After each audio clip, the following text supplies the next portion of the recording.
This question is asking us to work with fractions, and it's asking us to do a subtraction.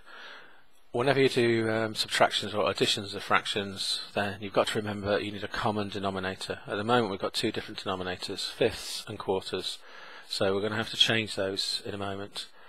Now, as this is a mixed number and you're doing a takeaway, best way to deal with this is to do the 3 take away 1 first, which is going to be the whole number parts dealt with, and then that leaves us with doing 4/5 take away 1/4.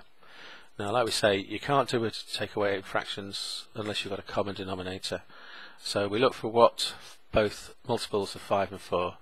So we go through our 5 times table, our 4 times table, and we find that 20 works.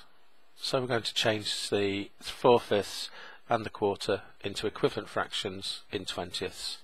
So 4/5 we want it to become something over 20, and 1/4 we want it to become something over 20.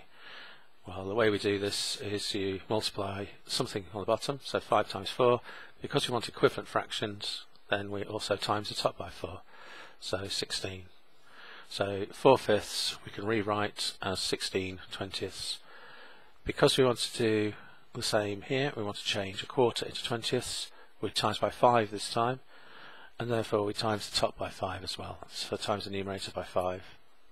So 1/4 is the same as 5/20. So we can replace the quarter with 5/20. Now we have a common denominator. We can just simply do the takeaways like we normally do. Now we're dealing with 20ths, so our answer will be 20ths. So 16 of them, take away 5 of them, gives us 11/20. Now remember, we had 2 left from doing the whole number parts, and we've got 11/20 left from doing the fraction parts. We bring these two answers together to make our final answer as a mixed number. So it's going to be 2 and 11/20.